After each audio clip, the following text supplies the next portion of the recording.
हमारे सब्सक्राइबर हैं आलोक के पुत्र सर, सात मुखी के ऊपर आपने कई वीडियो बनाए हैं और ये भी कहा है कि शुक्र के लिए होता है। बट देखिए, इनका सवाल ये है कि बहुत बड़े एस्ट्रोलॉजर कहते हैं कि सात मुखी रुद्राक्ष जो है शनि के लिए होता है और मैं कहता हूँ ये शुक्र के लिए होता है। मैं ऐसा क्यों कहता हूँ, इसका आधार क्या है जानना चाहते हैं।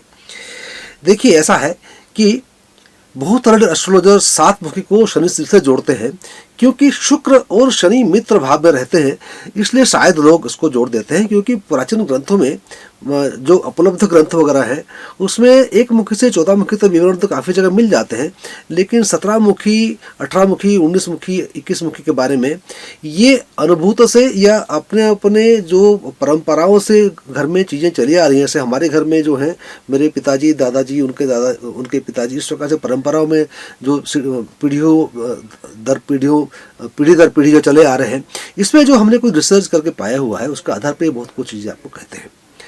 तो 17 मुखी रुद्राक्ष को शनि से जोड़कर लोगों को जो दिया गया है, इससे इतने अच्छे रिजल्ट्स हमको मिले हुए हैं कि ये एक हमारा साइंटिफिक का एक आधार बन चुका है, हमारा डाटाबेस।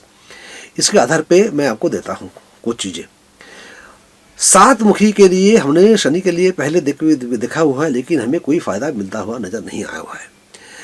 शुक्र के लिए सात मुखी है, इसका तो हमको बहुत फायदा मिला हुआ है, बहुत से फीडबैक आए हैं। मैं कहता हूँ कि सात मुखी को जो पंचभूत शरीर आपका है इसके ऊपर काम करता है और इसका रिजल्ट बहुत अच्छे आते हैं। सेक्सुअल डिसऑर्डर्स वगैरह हैं या गर्भाशय संबंधी चीज़ें हैं, इनमें बहुत अच्छे अच्छे रिजल्ट्स आए हुए हैं।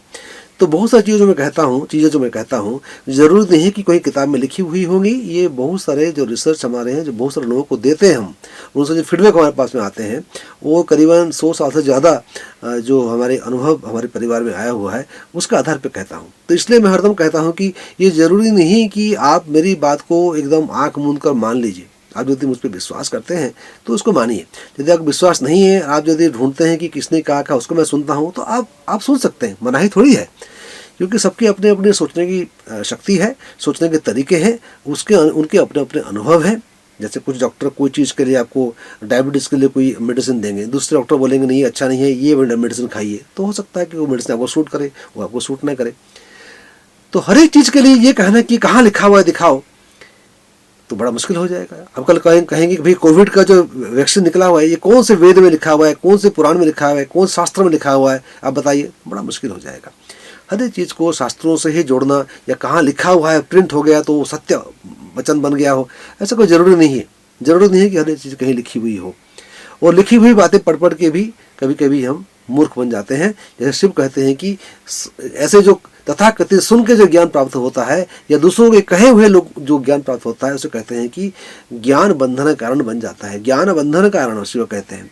अनुभूत ज्ञान सर्वश्रेष्ठ ज्ञान, जो आपको अनुभव से आया हुआ है, रिसर्च से आया हुआ है, उस ज्ञान को सर्वश्रेष्ठ मानते हैं। तो ये मैंने अपने अनुभव से मैं कहता हूँ कि सात मुखी रुद्राक्ष शुक्र पर ज़्यादा काम करता है, 17 मुखी रुद्राक्ष शनि के लिए काम करता है। आप इसको परीक्षा करके देख सकते हैं। तो मैं इससे ज़्यादा कुछ कहना नहीं चाहूँगा। जो कहते हैं कि ये सात मुखी शनि के लिए है, उन्हें मुबारक हो, वो देते होंगे शायद, और उनको साथ काम भी करता होगा, मुझे पता नहीं इसके बारे में। मैं तो वही कहूँगा जो मैं करता हूँ और जो मैं देता हूँ। निर्णय आपका है, आप मेरी बात सुनना चाहते हैं, उनकी बात सुनना चाहते हैं।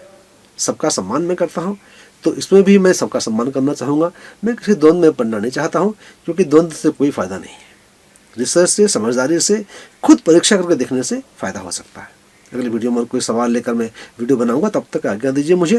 नमस्कार, जय हिंद, जय भारत, वंदे मातरम।